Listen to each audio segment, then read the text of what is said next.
Hello there everybody, welcome back to the channel. Thanks for tuning in for another weekly update on news and information about DCS World. I'm your host, of course, Prickly Hedgehog. I hope this Friday finds you well and you've been enjoying your break if you've had one for Thanksgiving, for those of us in the Americas. I did not get a lot of flying in this week. I've been way too busy, too much going on, work, and then in the end I just didn't feel like flying this week all that much. So I've had a little break and now I'm ready to get back into it again. Especially with some of the news that we've got going on. So let's begin. We're talking about forums this week, changes to the Aerges Media map, DCS Syria, which is exciting. We have some new missions being introduced for some of the World War II aircraft, and then the big news this week, which is direct from a third-party developer.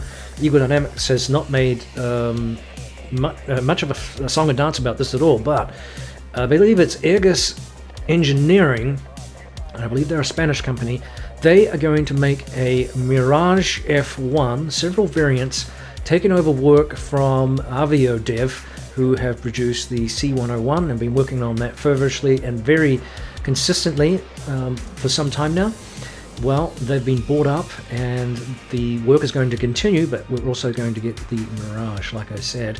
Now, this is not a Razbam product. I want to stress that very, very clearly. This is a separate thing, so it has nothing to do with the current Mirage in the game. This is the Mirage F1. So stand by, let's talk about that in just a sec. Let's begin with the forum shenanigans. They have upgraded the forums, but they ran into a few hiccups, and the update has caused some unforeseen disruptions, and they apologize for that. It's going to be shut down on Monday the 30th for 24 hours as they rectify that. Now, what they're going to do here is that they're making a major improvement by migrating to a new IPS-based forum engine. And this is being done to iron out bugs in the current forum and to accommodate user traffic whilst taking advantage of mobile viewing without the need for additional software. Now, if you are not able to log in, you will need to request a password reset. If you can log in, well, you're good to go. No further action is required, apparently. What they're using here is basically a new editor, and they're saying that the BB code that they originally had, which is a legacy markup language, that was originally designed to allow users to submit rich content prior to the advancement of WYSIWYG editors. What you see is what you get.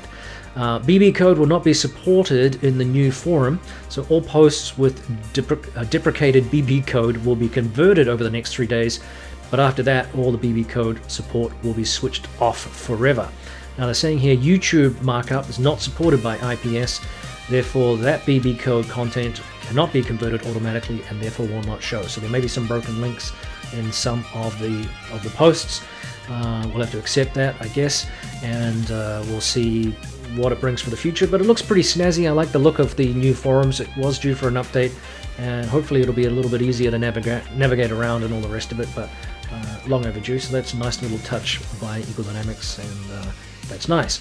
Now, more important things, of course, for most of us, what's going on with the Syria map? Now, we know that this was released just last month, I think it was, and here we are. We've got some updates going on already, according to Eagle Dynamics, via Aerges Media. They're currently increasing the Syria map to a massive 800 by 600 kilometers in size. So I think it's the biggest map right now, if I remember rightly. And this will mean the addition of 18 airfields also, which is in progress. The final version of the DCS Syria map will have a total of 51 airfields, including the United States Air Force Base at Incirlik, which is in Turkey, the Russian Air Force Base at Latakia, and the Royal Air Force bases on the island of Cyprus. So stay tuned for more on that. Don't forget that I think DCS Syria is one of the exception maps, but I believe that all the other maps are on sale right now. So if you are interested in a map to expand your flying experiences, well, now's your chance to do that. So good luck. All right, the FW190. The Lone Wolf raid, RAF Luca, I think it is. Fictional raid here. So as a Lone Wolf, Anton, you are to carry out a bombing raid on RAF Luca airfield. Your primary target is an aircraft pan housing Spitfires being readied and defended on the island. You are armed with a bomb and air-to-ground ammunition belts to destroy the aircraft on the pan. Be prepared for potential interception. Good luck. So that's your mission. This new instant action mission will be available for the Focke-Wulf FW190 on the DCS Persian Gulf map. These missions provide a great environment and use our latest mission editor features, so there's an opportunity there to do something different. So that's cool. Now, Aerges Engineering.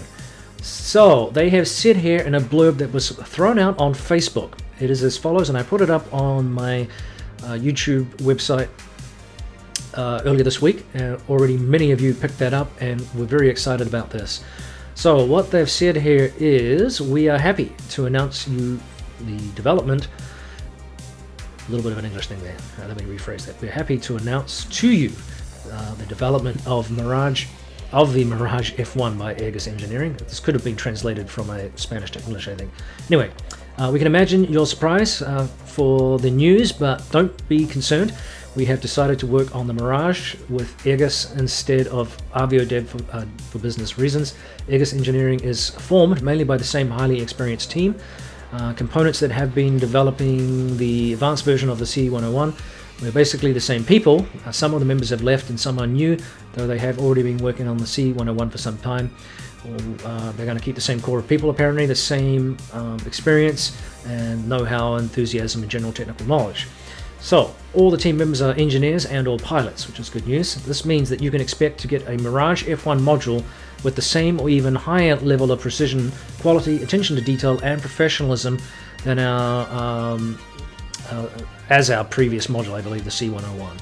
In this preview, and I'm showing you some screenshots here, we're showing you some shots of the Mirage F1 CE cockpit with accurate and detailed 3D modeling and PBR textures, including some external AI models.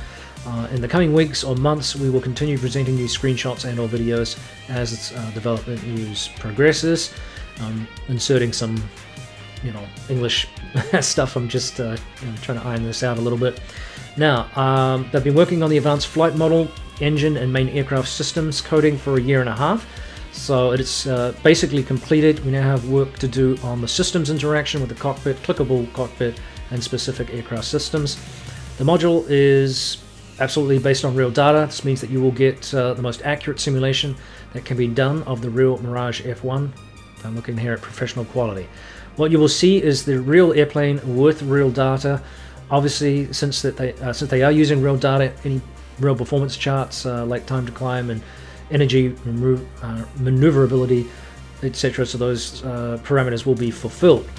Now, the versions they're working on are all, Spanish Air Force versions, since those are the ones we have real information for. So we're talking here the Mirage F1 CE, the Mirage F1 EE, and the Mirage F1 BE, and the Mirage F1 M. Though the latter will take longer to be finished as it includes new avionics, which require a huge amount of additional work. So we estimate to have the first version, the Mirage F1 CE, ready in early access in about half a year. That's fairly promising. And so that means we're talking obviously June sometime maybe of next year. Something to look forward to, which I'm sure many of you will be.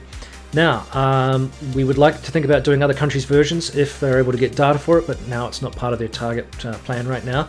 If you're not familiar with those particular variants, the Mirage F1 CE is the basic single cockpit version.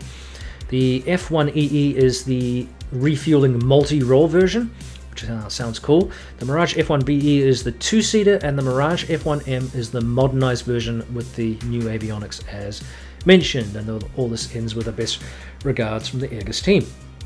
So that's exciting. It's probably one of the more exciting pieces of information this year. Like I said, Eagle Dynamics hasn't, as far as I'm aware, hasn't really said anything about this.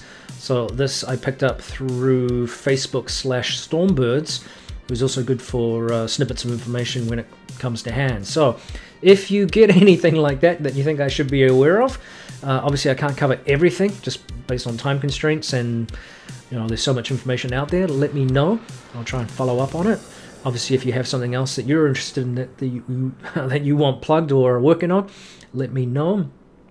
Yeah, we'll bring this to a close. So again, I want to thank everybody for liking and subscribing. It really helps the channel chug along. We had a quiet week last week for the most part, but hopefully we can keep the traffic volume on the channel continuing.